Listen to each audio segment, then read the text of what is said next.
Mesdames, Mesdemoiselles, Messieurs, bonjour et bonsoir selon l'heure à laquelle vous nous suivez. Nous sommes ravis de vous retrouver encore ce jour dans la série de nos rencontres, les rencontres auxquelles nous avons pris l'habitude et avons décidé de les multiplier, de les maintenir, et parce que nous avons estimé qu'il était important que nous continuions à nous rencontrer juste dans le but de l'étude biblique. Donc, c'est ça le titre, c'est ça le thème, c'est ça le but de nos rencontres. C'est que ensemble, nous nous considérions des disciples du Seigneur Jésus-Christ, et nous le considérons comme notre maître, et que de lui, nous puissions apprendre davantage pour que nous puissions vraiment mériter cette appellation de chrétiens, c'est-à-dire des chrétiens, des petits Christ, donc que nous lui soyons faits semblables, que nous ayons les sentiments qui étaient en lui, que nous puissions penser comme lui, vivre comme lui, qu'il soit notre modèle et que nous lui soyons semblables. Aujourd'hui, bien-aimés, nous avons choisi comme sujet, comme thème pour notre étude de ce jour, les responsables dans l'église locale. Mais je ne veux pas pour autant entrer en profondeur de ce titre. Mais nous le maintenons, les responsables dans l'église locale, mais car dans ce titre, nous parlerons du pasteur, nous parlerons des anciens, de leur désignation, de leur qualification, nous parlerons des fonctions des anciens, nous parlerons des responsabilités de l'assemblée envers les anciens, et enfin nous parlerons des diacres, nous parlerons de leur qualification aussi. Alors vous voyez que ce serait un chapitre assez intéressant, parce que nous allons parler de ces personnes qui nous entourent, qui nous encadrent, qui nous prennent en charge, ces personnes, j'aimerais dire, qui représentent pour nous Dieu que nous ne voyons pas. Donc, ce sont, nous avons couramment l'habitude de les appeler serviteurs de Dieu. C'est-à-dire, Dieu les a choisis pour qu'ils le servent. Donc, ils servent Dieu. C'est pourquoi on les appelle les serviteurs de Dieu. Mais comment servent-ils Dieu? C'est-à-dire qu'ils sont là, et ils servent le peuple de Dieu comme tremplin, comme envoyés par Dieu. Donc ils sont en mission de Dieu, mais en faveur du peuple de Dieu. Donc leur service est en faveur du peuple de Dieu, mais ils l'accomplissent en qualité de serviteurs du maître, de celui qui les a engagés et de celui qui les a envoyés et de celui pour qui ils travaillent. Donc c'est ainsi que nous les appelons couramment des serviteurs de Dieu, et nous verrons dans nos émissions, certainement pas dans celle-ci, bien que c'est le titre que j'ai donné, mais nous allons en parler largement pour que nous puissions connaître quels sont nos devoirs envers eux et qu'est-ce que nous aussi nous attendons de la part de Dieu. Bon, bien sûr, nous n'aurons pas que des droits à exiger d'eux, mais nous aurons aussi des devoirs. Et eux, ils n'auront pas que des droits sur nous, mais ils auront aussi des devoirs envers nous. Nous allons voir ces choses. Nous prendrons tout notre temps pour nous étendre là-dessus et nous attendrons aussi votre participation, vos questions. Nous attendrons aussi votre concours. Tout ce que vous connaissez, vous pouvez nous écrire, vous pouvez nous appeler pour que nous puissions ajouter à ce que nous aurons à partager au cours de ces instants pour que notre connaissance puisse s'accroître, n'est-ce pas? Donc, c'est le but même de l'étude biblique. Parce que vous savez, j'aimerais vous dire une chose. Nous allons à l'église, c'est pas seulement pour recevoir de Dieu, mais nous allons à l'église pour connaître Dieu. Nous allons à l'église pour connaître sa volonté. Nous allons à l'église pour savoir ce que Dieu veut de nous. Nous allons à l'église pour savoir comment marcher avec Dieu. Oui. Il y a beaucoup de choses qui nous poussent à aller vers Dieu, à aller à l'église, à aller vers Dieu.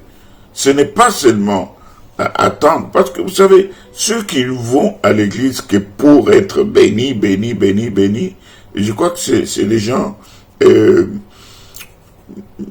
ne dirais pas les plus malheureux, mais parce que lorsqu'il ne verra pas ce qu'il demande, ce qu'il attend, il risque d'être déçu et se détourner. Mais quand on va dans le but de faire connaissance avec Dieu, de connaître Dieu davantage, de chercher à lui plaire, de chercher à connaître sa volonté à mon égard, je crois que dans cette quête-là, dans ce souci, dans cette recherche-là, je crois que on rencontrerait la volonté de Dieu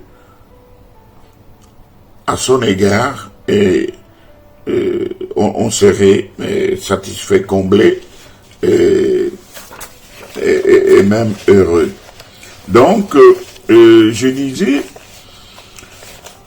avant que nous n'entrions en matière pour parler de la fonction des hommes de Dieu, c'est-à-dire des pasteurs, des anciens, des diacres, de tout ce monde qui servent dans l'œuvre de Dieu, dans l'église locale. Toutes ces personnes que nous respectons et pour lesquelles nous avons beaucoup de considération et qui en réalité nous les considérons comme des représentants de Dieu dont ils sont serviteurs. C'est ainsi que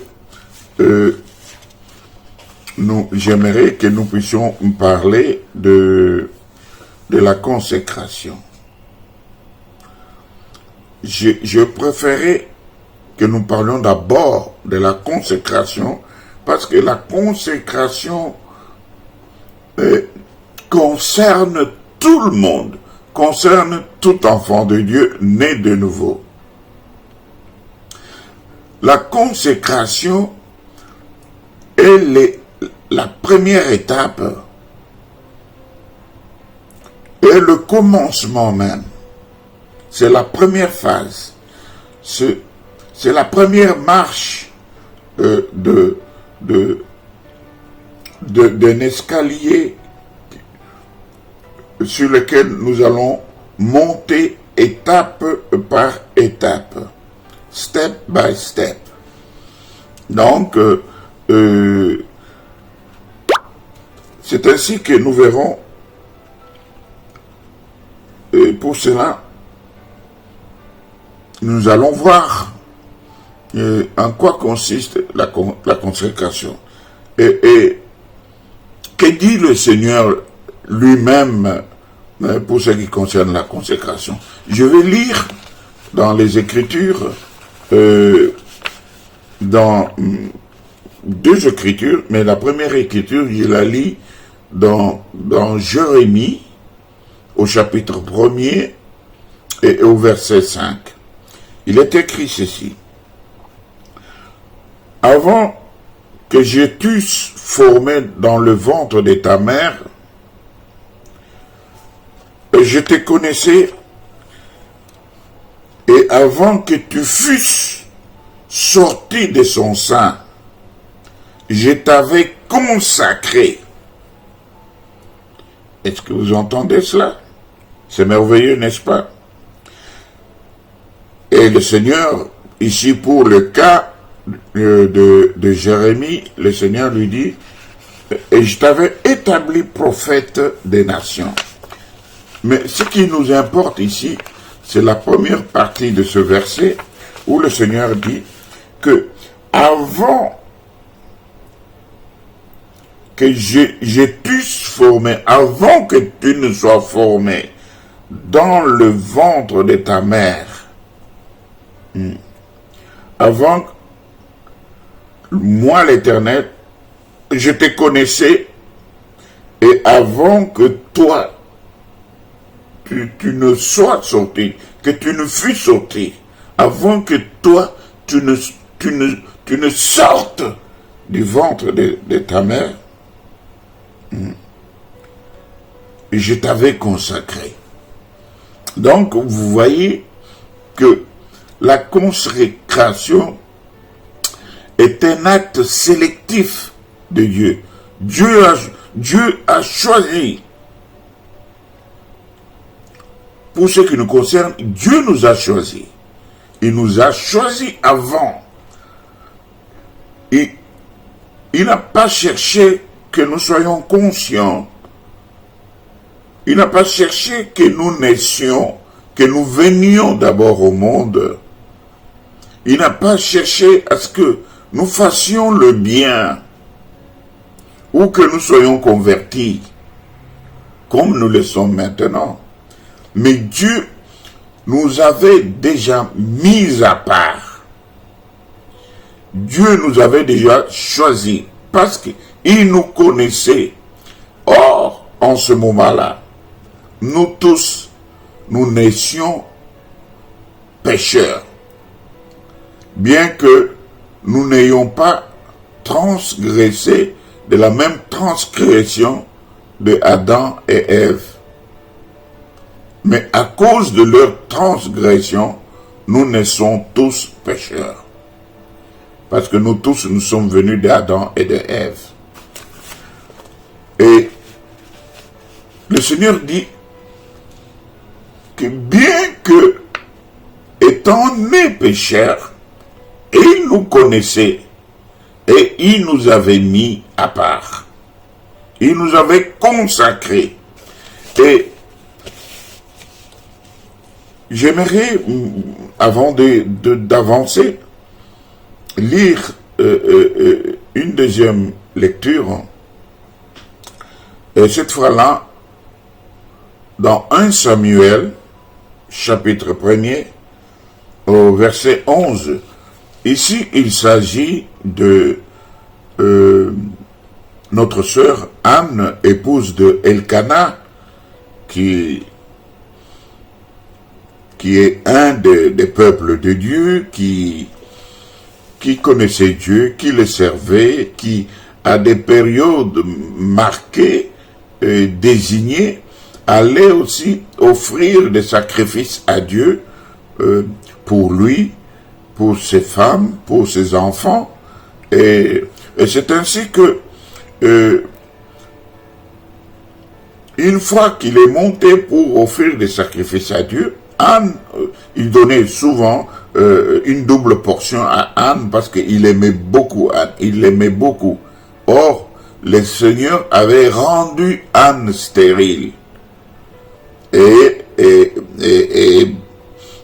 pour cela, Pénina, comment dirais-je, Elkana avait épousé une deuxième femme qui s'appelait Pénina, et de laquelle il eut des fils et des filles. Et chaque fois qu'il allait donner le sacrifice, il offrait un sacrifice pour Pénina, pour chaque enfant de Pénina, pour les garçons ainsi que pour les filles. Et lorsqu'arrivait le tour de Anne, il donnait une double portion pour Anne, parce qu'il l'aimait beaucoup. C'est ainsi qu'un jour, Anne pria. Et lisons un peu le sens de sa prière. Au verset 11 est dit, elle fit un vœu en disant, Éternel des armées, si tu daignes regarder l'affliction de ta servante, et si tu te souviens de moi, et n'oublie point ta servante, et si tu donnes à ta servante un enfant mâle, je le consacrerai à l'Éternel pour tous les jours de sa vie, et le rasoir ne passera point sur sa tête. Oh, bien-aimé, ici, nous comprenons que suite à l'amour, suite aux prières des gens qui nous ont aimés, nous pouvons aussi être consacrés à Dieu selon l'exaucement que Dieu accorderait à leurs prières. C'est pour dire que le fait que nous aujourd'hui, nous sommes consacrés pour Dieu, cela peut aussi et la conséquence des prières des personnes qui nous ont aimés, qui ont demandé à Dieu par des supplications, par des incessantes prières, adressées à Dieu pour notre conversion. Des personnes qui ont prié nuit et jour, qui ont jeûné, qui n'ont cessé de demander à Dieu, Seigneur, mon frère Jean-Pierre, ma sœur Marie, Seigneur, mon frère Valentin, ma sœur Marie-Josée, touche son cœur, qu'ils se convertissent, qu'ils te connaissent. Parfois, c'est une femme qui prie pour son mari. Parfois, c'est des parents qui prient pour leurs enfants. Parfois, c'est un frère qui prie pour sa sœur ou pour son autre frère ou pour un ami. Et jusqu'à ce que le Seigneur, qui est le maître des temps et des circonstances, puisse faire concourir des circonstances qui amèneront la personne à être touchée par la bonne nouvelle qu'il aurait entendue de la bouche d'un prédicateur, d'un dispensateur de la grâce, et ainsi il sera touché, il sera transformé, il sera converti, il donnera sa vie à Jésus-Christ, et ainsi il sera consacré à Dieu. Il deviendra une propriété privée de Dieu. Il n'aura comme préoccupation que de chercher à comment plaire à Dieu, à comment faire sa volonté. Et c'est ainsi que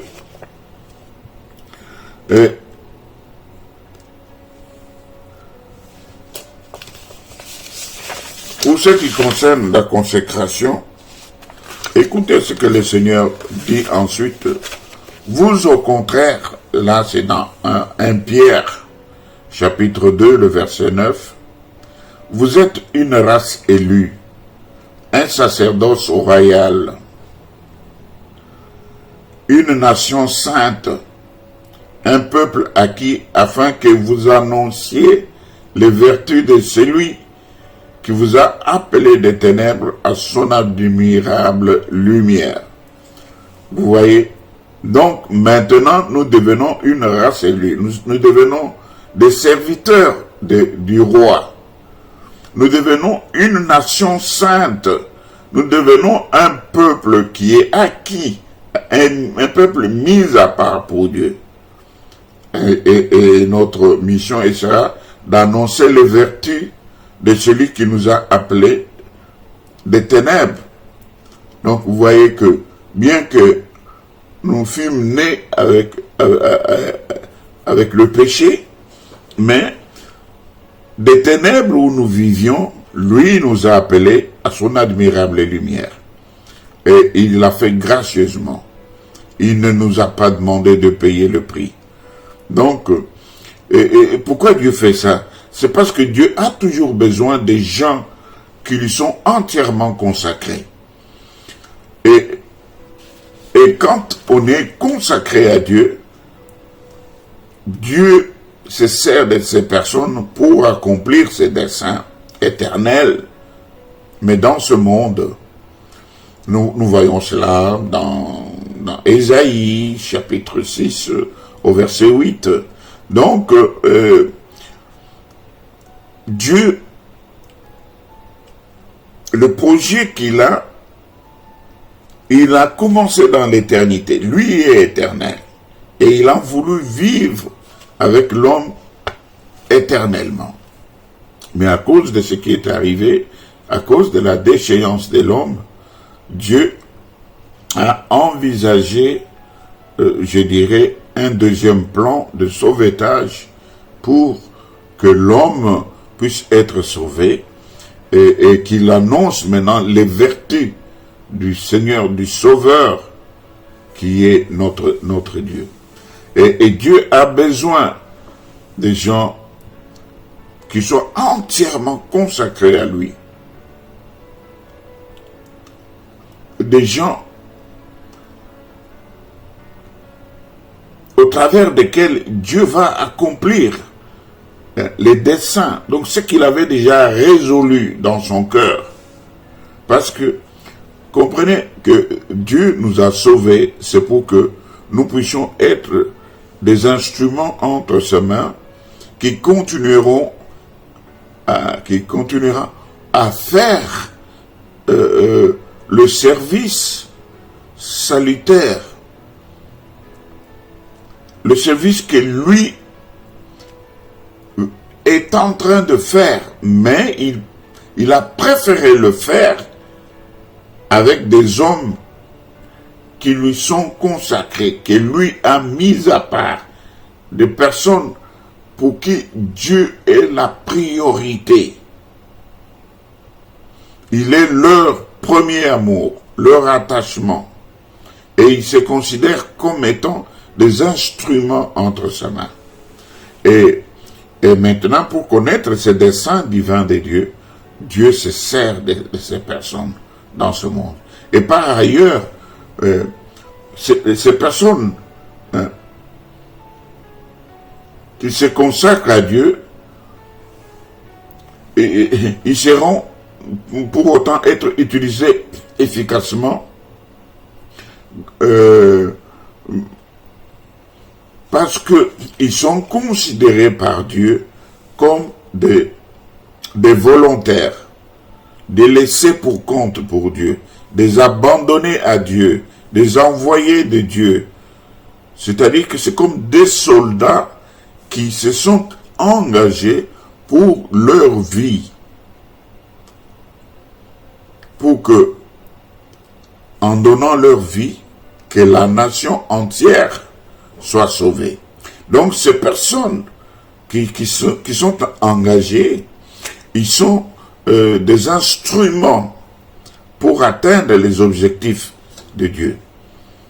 C'est là, il y a un verset dans 2 Timothée, chapitre 2, au verset 20 et 21, qui appuie bien, qui explique bien cela. Donc, la consécration, comme nous pouvons le dire, c'est un modèle par excellence dont Dieu se sert en touchant les vies, en transformant les vies, en rendant les hommes disponibles. Et le modèle par excellence de notre consécration à Dieu, c'est Jésus-Christ. Voyez, toute sa vie et toute l'œuvre que Jésus-Christ a accomplie ici sur terre, il l'avait voué à Dieu. C'est-à-dire quoi? Il a travaillé pour le salut des âmes. Il est venu chercher ceux qui étaient perdus, ceux qui étaient égarés, ceux qui étaient condamnés, pour les ramener à la communion avec le Père, pour les ramener en présence du Père, pour qu'ils puissent de nouveau participer aux promesses éternelles de Dieu. Voyez. Donc, car Dieu étant éternel, tout ce qu'il fait, il le fait dans l'esprit de l'éternité.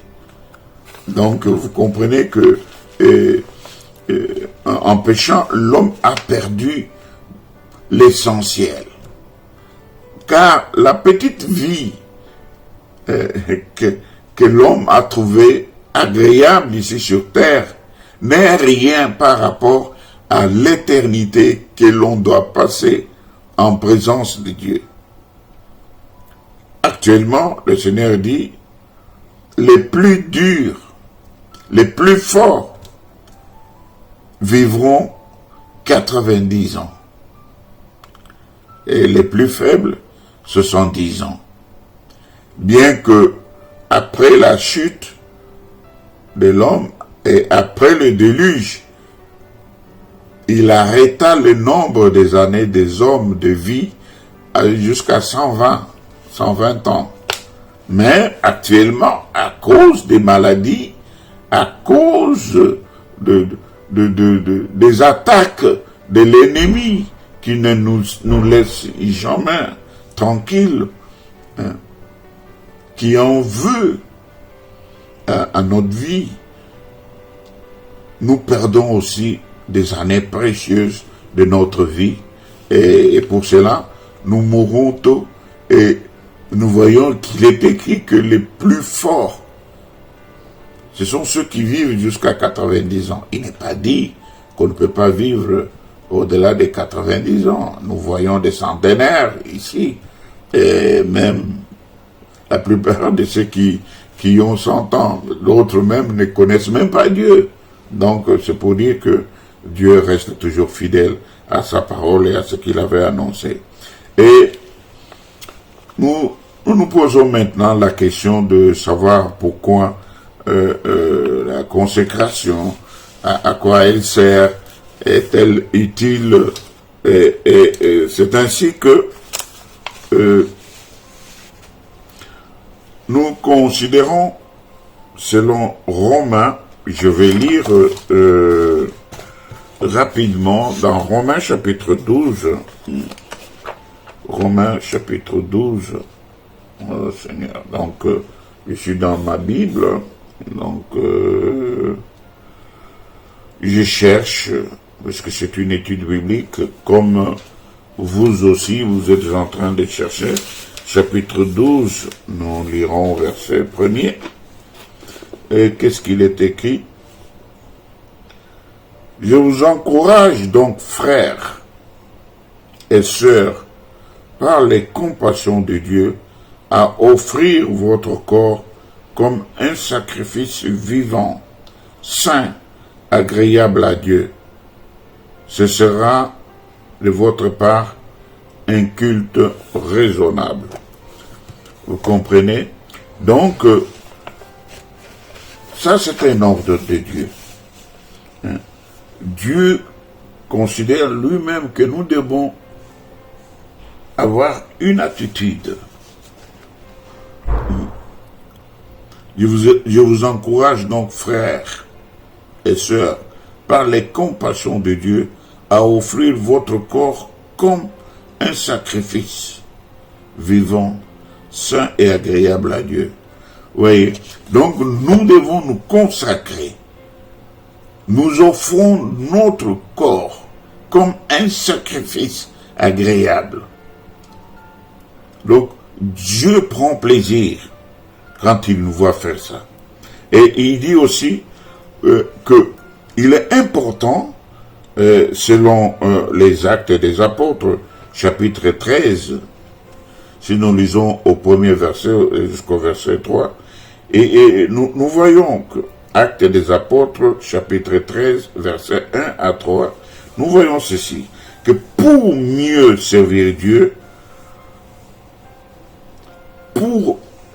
nous devons être consacrés, être mis à part pour Dieu. Et par là, l'objectif sera que la vision de Dieu dans le monde,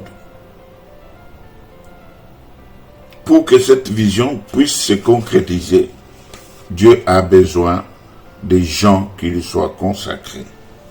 Et le Seigneur a besoin des hommes et des femmes qui lui sont acquis. C'est-à-dire qui lui sont consacrés à cause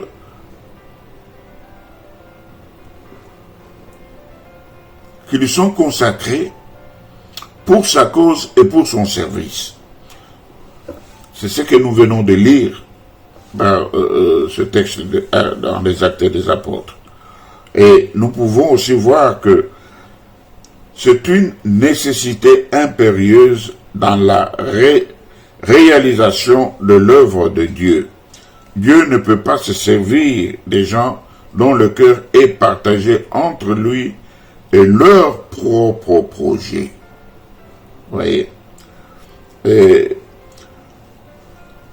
donc, en lisant Luc, chapitre 12, versets 16 à 21, nous voyons cette catégorie de personnes qui sont partagées entre leur propre intérêt, entre leur projet, leur programme. Non, Dieu n'a pas besoin des gens qui sont un pied dedans, un pied dehors. Mais Dieu a besoin de personnes qui lui sont totalement consacrées. Et c'est le but aussi principal de Dieu, c'est que ces personnes qui sont mises à part pour Dieu ont un objectif, c'est de tendre jusqu'à la stature parfaite de Christ. Vous voyez? Et pour cela, nous voyons l'apôtre Paul qui nous demande de nous efforcer de saisir Christ. Vous voyez? Il dit dans Éphésiens chapitre 3,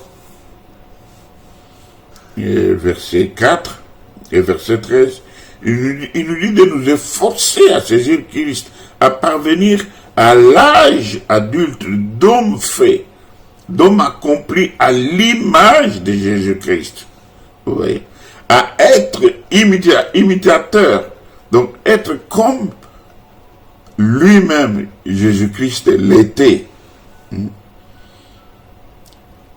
Et c'est pour permettre et favoriser l'éclosion du fruit de l'esprit et l'étouffement des œuvres de la chair.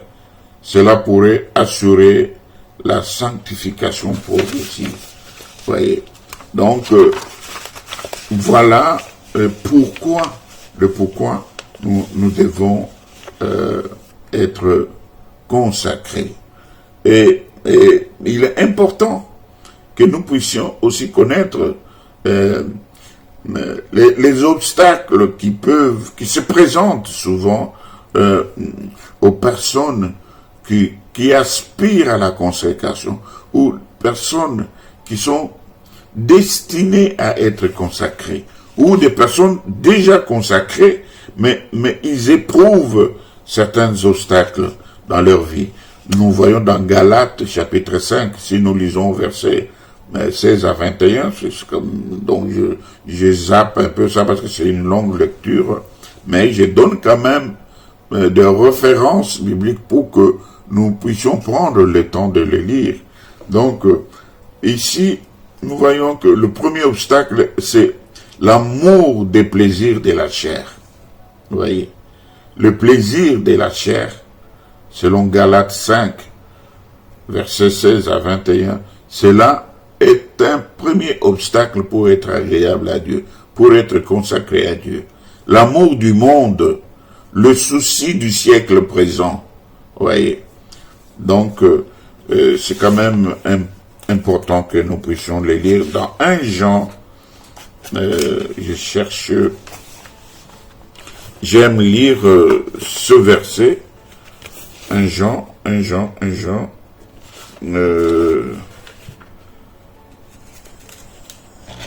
Seigneur, il y a des lectures que je ne laisserai pas passer parce que j'aimerais que nous puissions les lire. 1 Jean chapitre 2, nous lisons le verset 15 à 17. Chapitre 2, le verset 15 à 17. N'aimez pas le monde, ni ce qui est dans le monde.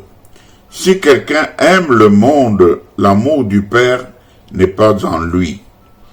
En effet, tout ce qui est dans le monde, c'est-à-dire la convoitise qui est dans l'homme, la convoitise des yeux et l'orgueil, dû aux riches, vient non du Père, mais du monde. Or, le monde passe, sa convoitise aussi, mais celui qui fait la volonté de Dieu demeure éternellement. Est-ce que vous entendez, bien-aimés? J'ai voulu lire ce passage parce que je l'aime beaucoup. Donc que nous puissions comprendre qu'il y a quelque chose qui nous combat. Hein? Il y a un obstacle qui s'élève dans notre engagement, dans notre mise à part pour Dieu. Il y a aussi l'amour de l'argent. Et ça, nous lisons dans 1 Timothée. J'aimerais quand même lire parce que 1 Timothée chapitre 6, versets 9 à 10. 1 Timothée chapitre 6, versets 9 à 10.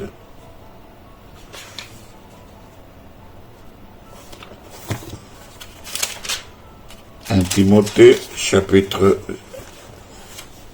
6, 1 Timothée chapitre 6. Je cherche et je trouve. Quant à ceux qui veulent s'enrichir, ils tombent dans la tentation, dans un piège et dans une foule de désirs stupides et nuisibles qui plongent les hommes dans la ruine et provoquent leur perte. Verset 10, l'amour de l'argent est en effet à la racine de tous les maux. En s'y livrant, certains se sont égarés loin de la foi et se sont infligés eux-mêmes bien des tourments. Vous voyez? Donc, un des obstacles pour être mis à part, pour se consacrer à Dieu, c'est l'amour de l'argent. Et les mauvaises compagnies. Lisons encore dans 1 Corinthiens, chapitre 15, verset 33. 1 Corinthiens, chapitre 15, verset 33. 1 Corinthiens, chapitre 15, verset 33. Il nous dit quoi? Ne vous y trompez pas, les mauvaises compagnies corrompent les bonnes mœurs. Oh, alléluia. Vous comprenez, bien aimé. Donc, ici, les mauvaises compagnies font que on ne soit pas cette catégorie d'hommes mis à part, d'hommes consacrés à Dieu. Or, Dieu a besoin d'hommes consacrés. Et il y a aussi la convoitise des yeux et l'orgueil de la vie. Ça, nous l'avons vu dans 1 Jean, chapitre 2, le verset 16, nous venons de le lire, dans l'amour du monde et la convoitise des yeux. Le manque de vision, le manque de but, le manque d'objectif dans la vie chrétienne. Luc chapitre 9, verset 62. Ou dans 1 Corinthiens chapitre 9, verset 24 à 27. Le manque de motivation personnelle pour les choses de Dieu. Philippiens chapitre 2, verset 20 à 21. Donc, l'absence de la vie de prière et de la méditation biblique. Oh, alléluia. Ça, c'est un obstacle majeur. De toute façon, de tous ces obstacles que nous énumérons, il n'y a pas des obstacles mineurs. Un seul de ces obstacles peut faire que vous ne soyez pas digne du service du Seigneur. Le Seigneur peut vous écarter si vous êtes retrouvé dans l'une de ces choses. Donc, vous comprenez pour cela que la mise à part, la consécration, cette catégorie de personnes que Dieu recherche, que Dieu veut qu'ils soient à son service, il a aussi des exigences qu'il attend d'eux. Il a un mode de vie qu'il leur propose. Selon qu'il dit, prenez mon joug est léger. Ce que vous suivez, ce sont les plaisirs de la chair. Or, celui qui cherche à plaire à sa chair, lorsque la chair sera détruite, où ira maintenant votre âme? Parce que la chair a des désirs qui sont contraires à ceux de l'esprit. Donc, votre âme sera aussi perdue. Au même titre que votre chair, qui sera détruite à cause de votre mauvaise vie. Le manque d'organisation personnelle. Là, c'est le problème de l'activisme. Selon Psaume 127, verset 2, on voit des gens qui ont le temps pour toute autre chose. Ils ont le temps pour cumuler le travail. Il a 2, 3 contrats par jour. Mais il n'a pas de temps pour Dieu. Il n'a pas de temps pour le service de Dieu. Il n'a pas le temps qu'il consacre à Dieu. Et il aime autre chose plus que Dieu. Il aime son travail. Il aime ses études. Il aime ses enfants. Et il aime certains objets comme des voitures. Il va prendre 1 heure, 2 heures à pouvoir nettoyer sa voiture parce qu'il l'aime tellement. Mais pour prendre du temps dans la prière et dans la méditation de la parole de Dieu, ça, il n'en a pas. Des prières, c'est des prières vite fait, à la va-vite. Mais rester 1 heure, 2 heures, 3 heures. Vous savez, il n'est pas seulement dit que vous devez multiplier des paroles pour pouvoir prier Dieu. L'essentiel, c'est de visualiser Dieu, de vous mettre à part, de rentrer en vous-même, selon qu'il dit, si vous voulez prier Dieu, entrez dans votre chambre, fermez votre chambre, et le Dieu qui est dans le secret, il vous entend, il vous connaît, il vous entend. Donc, c'est pas seulement une chambre physique, hein, mais vous pouvez vous isoler, vous visualisez en présence de Dieu, par des soupirs, par des mots inspirés, vous parlez à Dieu. Vous n'êtes pas obligé de multiplier les mots. Quand quand une inspiration vous vient, vous la déclarez à Dieu. Ça peut être des paroles d'adoration. Pendant 3 heures, vous êtes en train d'adorer Dieu. Vous lui dites combien il est merveilleux.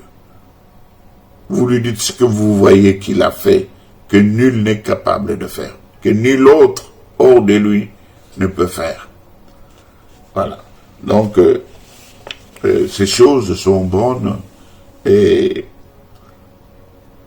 il faut qu'on ait une vie de prière intense et un temps abondant de la lecture des Saintes Écritures. Et puis, il faut aussi s'organiser dans sa vie pour que chaque chose dans sa vie ait un temps. Un temps pour prier, un temps pour lire les Écritures, un temps pour se laver, un temps pour aller au travail, un temps pour tout. Vous essayez d'avoir une organisation. Essayez un peu de planifier ça. Essayez même d'écrire sur le papier. Dès que je me lève, je fais ça, je vais là. Essayez un peu de respecter cela. Pendant 24 heures, pendant une semaine, pendant un mois. Et vous verrez que ça deviendra votre caractère et il y aura toujours un temps que vous efforcerez ou que vous aurez arrêté dans votre mode de vie pour Dieu, dans votre vie au quotidien. Ainsi, vous vivrez comme une personne consacrée. Or, le Seigneur a besoin de personnes consacrées pour qu'ils soient ses serviteurs dans l'église locale. Et quelle est la manière de se consacrer? Comment se consacrer à Dieu? À part les obstacles qui peuvent nous empêcher de nous consacrer à Dieu, nous en avons décelé quelques-uns, mais si nous en découvrons d'autres dans notre vie, essayons de les contourner, de nous en débarrasser pour être agréables à Dieu. Mais maintenant, nous voulons savoir comment faire pour se consacrer à Dieu. Cet abandon du chrétien à Dieu donne à l'enfant de Dieu les conditions optimales pour être utilisé par Dieu. Et Dieu veut utiliser le plus efficacement possible tout enfant de Dieu, tout celui qui se met à sa disposition. Et là, nous lisons dans 2 Timothée, chapitre 2, versets 20 à 21.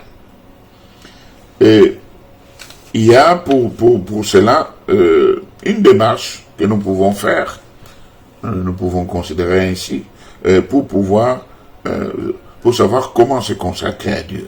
Et cette démarche consiste en ce que être sûr qu'on est né de nouveau, ça c'est une condition importante. Donc il faut d'abord être né de nouveau, car la consécration, elle n'est pas pour les païens, elle n'est pas pour les religieux non plus, elle n'est pas pour les gens qui sont dans des associations, dans des regroupements, dans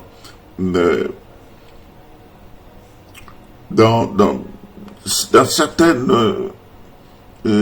sectes ou divinations. Non. Il faut une personne qui est régénérée, qui est née de nouveau, qui a reçu le Seigneur Jésus-Christ comme son Seigneur et son Sauveur, qui lui a consacré sa vie, qui l'a invité afin que Jésus prenne la direction de sa vie.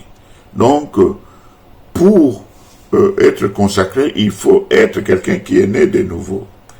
Et donc, c'est là, les païens, les religieux n'ont ni l'eau ni part dans la consécration. Parce que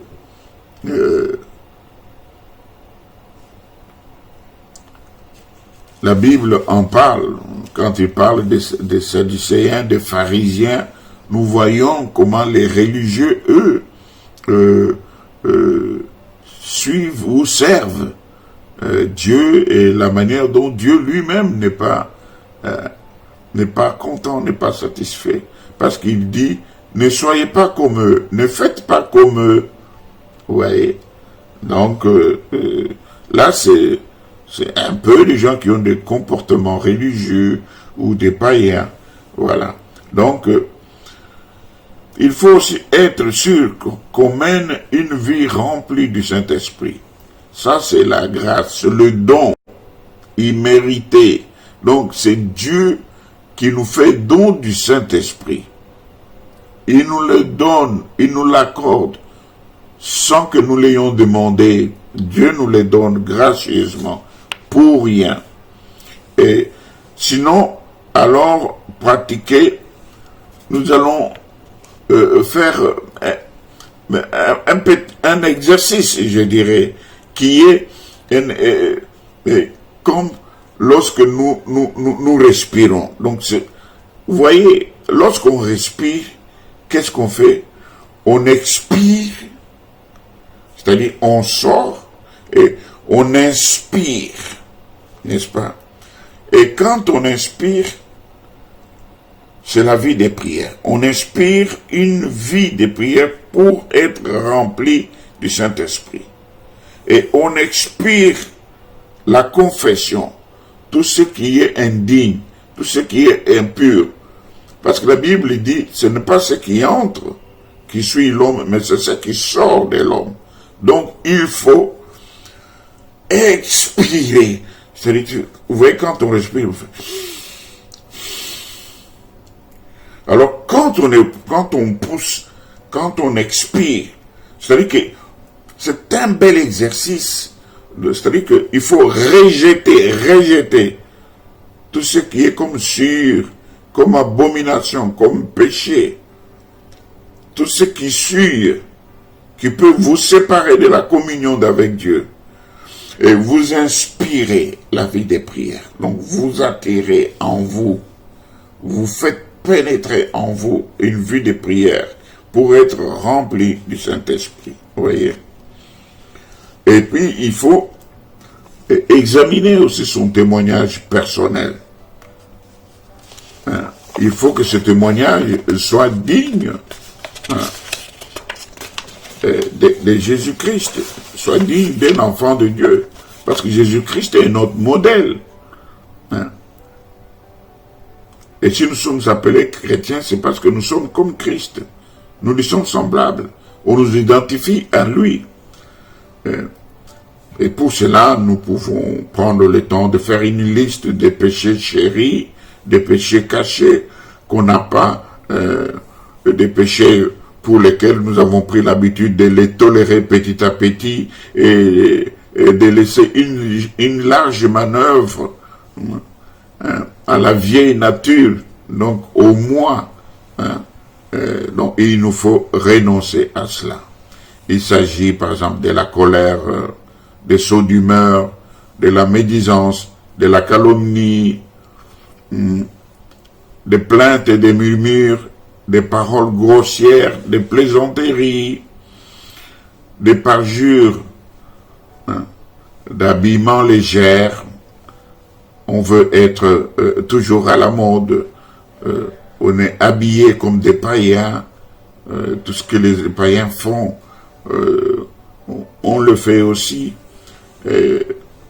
Avoir un comportement léger, avoir de la négligence, de la paresse, de l'oisiveté. Donc on est là, on se plaint à être dans son téléphone ou devant la télé, à ne rien faire,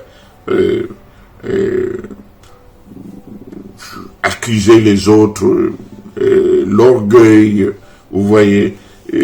Il faut plutôt s'humilier, se repentir, renoncer à toutes ces choses.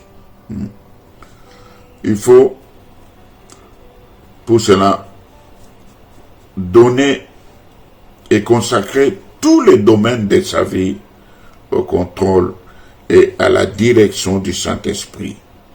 Les projets, les désirs, les biens.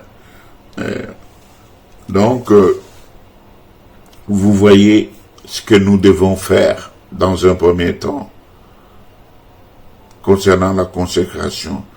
Ce sont ces personnes consacrées que maintenant nous allons voir dans notre prestation suivante, celle qui vient après celle-ci, mais nous allons maintenant abonder dans notre thème qui est de servir dans l'église locale. Donc nous verrons les pasteurs, nous verrons les anciens, les diacres, leurs exigences et toutes ces choses. Donc maintenant, je prie le Saint-Esprit qu'il puisse vous remplir jusqu'à plénitude pour que vous puissiez être agréable à Dieu, que vous aspiriez aux choses les meilleures, que le Saint-Esprit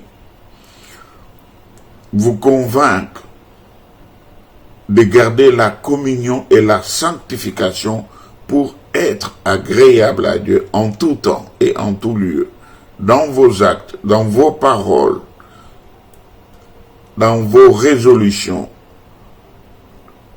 dans les services que vous êtes disposés à accomplir à l'endroit des autres. Faites-le avec amour, avec grâce, avec humilité, avec crainte, comme si le Seigneur lui-même était là, que lui-même vous rende capable de ces choses en vous remplissant du Saint-Esprit. Soyez bénis et suivons la suite de cette étude biblique pour que nous puissions maintenant nous retrouver face à face avec les pasteurs, avec ces personnes qui sont consacrées. Et lorsque nous aurons compris que ce sont des personnes consacrées, nous allons réaliser ce qu'ils ont fait comme sacrifice dans leur vie, ce à quoi ils ont renoncé, comment ils ont voulu se mettre à part entière toute leur vie à la disposition de Dieu, renoncer au mal, expirer donc tout ce qui est impur et inspirer le Saint-Esprit. Donc faire cet exercice de respiration. Dans la respiration, il y a l'expiration, il y a l'inspiration. Donc, accomplissons ces choses pour être consacrés à Dieu et nous retrouver dans son service. Car Dieu nous a sauvés, c'est pour le servir. Que Dieu vous bénisse abondamment chez vous. Au nom de Jésus-Christ. Soyez abondamment bénis. Alléluia. Merci Seigneur.